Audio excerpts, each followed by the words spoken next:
My name is Sophia Johnson. I'm 28, and for the last 2 years, I had believed in a partnership with George Jones that now feels like a fragile illusion. It started so naturally, quiet dinners, shared routines, a life we built together, but now, one TikTok video had torn it all apart. It was a Tuesday night, 11:47 p.m. when I first saw it.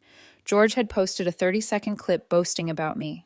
Me, cooking dinner in the background, unaware, completely normal, completely human. The text overlay read, "Date a woman who worships you. I trained mine.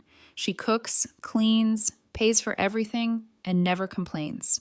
Praise for good behavior, cold shoulder for mistakes. Pick me, soft life, healthy relationships." At first, I stared at the screen, heart pounding, disbelief freezing my limbs. The notification count was absurd. 67,000 views, hundreds of comments rolling in like a tide I couldn't stop. Some cheered him on, some asked how he trained me, some outright called it relationship goals.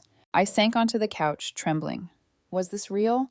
Had we, been reduced to some viral lesson in behavior modification? Every meal I made, every chore I did, every sacrifice I had quietly offered was now a spectacle for strangers to admire, laugh at, or debate online. George came into the room moments later, grinning, oblivious. "Night, babe," he said, scrolling through his phone. No apology, no awareness, no hesitation. I forced a quiet night, though my mind was a storm of fury, disbelief, and humiliation. Sleep didn't come. I lay in the darkness, tracing back every moment, every compliment I'd received from him, every cold shoulder when I'd failed to meet some invisible standard. Every action, every thought, it all clicked into place. I wasn't just his girlfriend. I had been trained, Pavlovian style, and he had shared it with the world as if I were some achievement. By 3 a.m., I made a decision. I would not act impulsively. I would not give him the satisfaction of seeing my emotional unraveling. Instead, I took screenshots, saved the video, documented every comment, every like, every public reaction. Evidence, cold and precise, to balance the surreal betrayal with clarity. The next morning, I went about my routine, outwardly calm, inwardly simmering. George made a half-hearted attempt at flirtation over coffee. "Where's mine?" he asked, gesturing to his cup. "You know how I like it," I said flatly, letting the words linger. He paused, confusion flickering over his face. I walked out, leaving him in the kitchen, an empty space filled with unspoken tension. That day, I began quietly researching my options: legal, practical, emotional. I prepared myself to respond not with anger, but with strategy. Every tiny act of generosity I had offered had been used as proof of obedience. Now, every detail mattered. I cataloged expenses, chores, and the subtle manipulations woven into our routine. Evenings became tense exercises in restraint. I cooked for myself, cleaned on my own schedule, ignored his attempts at praise, and refused the dance of cold shoulder and reward that he had so clearly mastered. The viral video lingered in my mind, a reminder of what I had endured, but also of what I had yet to reclaim. George noticed the confusion, the frustration, the quiet attempts to regain control. They were all palpable, and I, for the first time in a long while, felt a flicker of something I hadn't in years: control. My boundaries, my choices, my dignity, mine again, unmediated by his need to perform or flaunt me as a trophy. The storm was only beginning. The TikTok had set the stage, the audience was watching, and I was ready to step into the next act with precision, patience, and unwavering resolve. The morning after the TikTok revelation, the apartment felt different. The walls, once a canvas for shared routines, now echoed with the absence of trust. I, Sophia Johnson, 28, moved deliberately through my day, aware of every step, every gesture. George had no idea yet that the game had changed.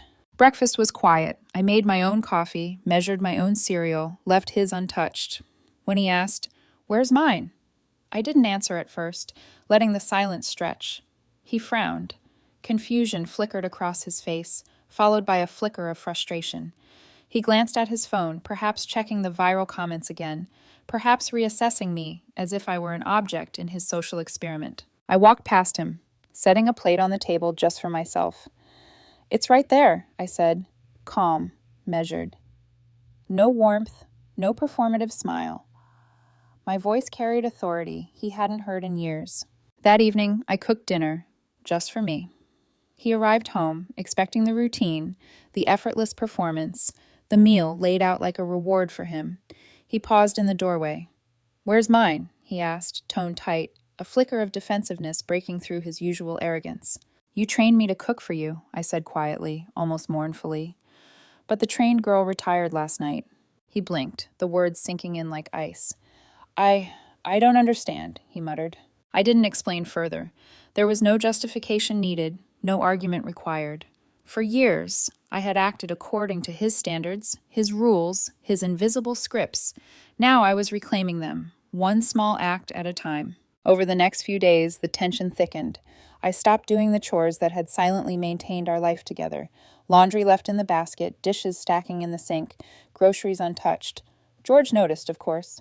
There were questions, passive-aggressive comments, and the occasional frustrated sigh, but I remained distant, calm, untouchable in my resolve. Internal monologues became my anchor. I replayed every detail of his TikTok, every comment, every relationship goal, cheer from strangers. How could he reduce me, my efforts, my care, my life, to a social media spectacle? How could he think that was love? My anger mingled with disbelief, but the dominant feeling was clarity. I was no longer a participant in his game. He tried subtle manipulations, compliments, humor, gentle nudges toward normalcy. Each attempt was met with deliberate neutrality. I smiled politely, said nothing, or retreated to my own space. The emotional leverage he had once held slipped through his fingers, intangible and inaccessible. Every evening, I documented what I had done for him over the past months. Meals cooked, bills covered, chores completed. Each note, each photo, each receipt was evidence, not for anyone else, but for myself. Proof of imbalance, proof of his selfishness, and proof that I had not been the villain he seemed to believe I was. And through it all, the TikTok loomed. The comments, the virality, the strangers' opinions, all of it was a shadow over our relationship. But now, instead of fearing the exposure, I began to see it as a tool, a mirror reflecting his entitlement, his need to perform, and my own power to reclaim control.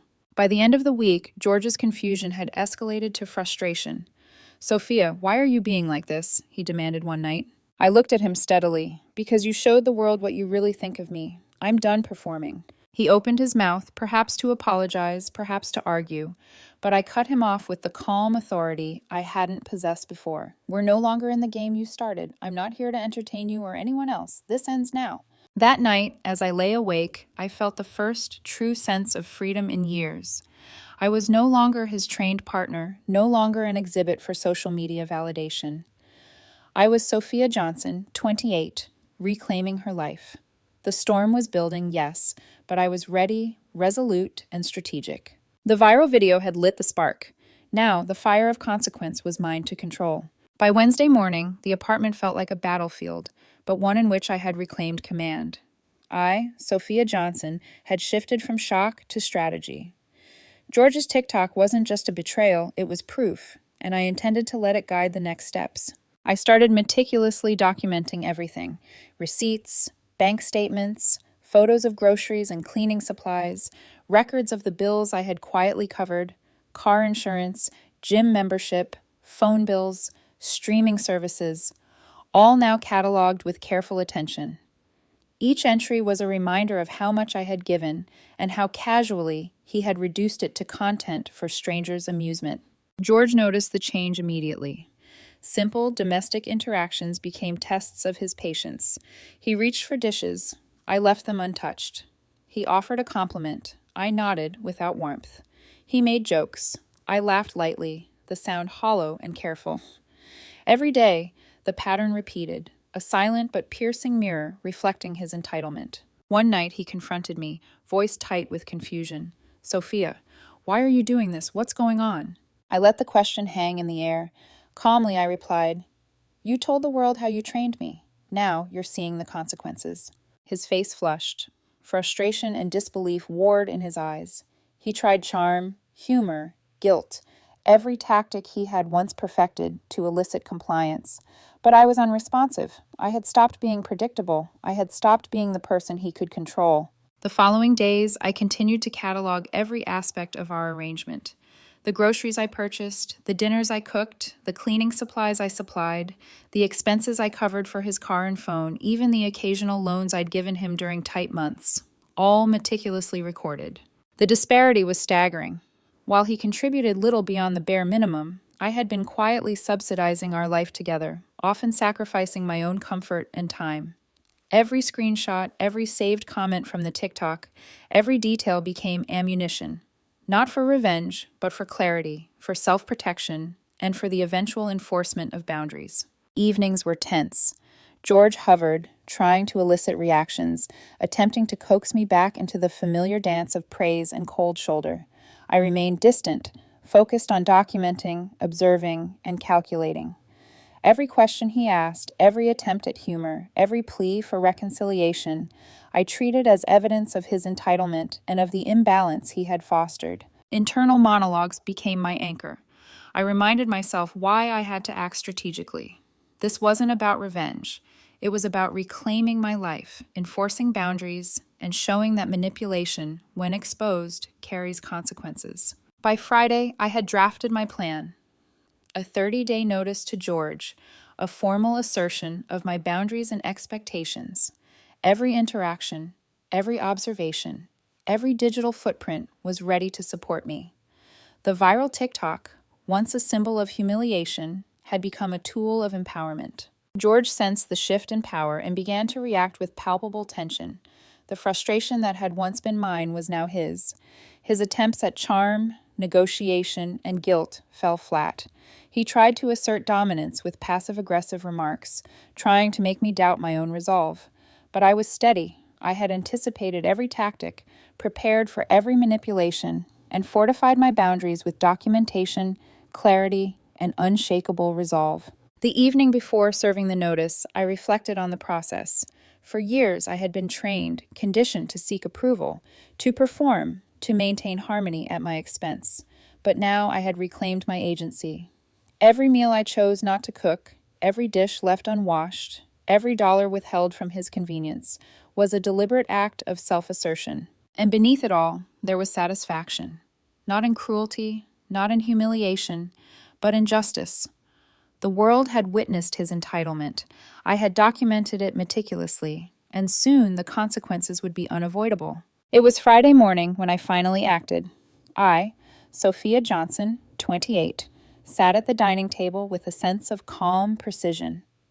The 30-day notice lay in front of me, typed, formatted, professional. Every detail was deliberate.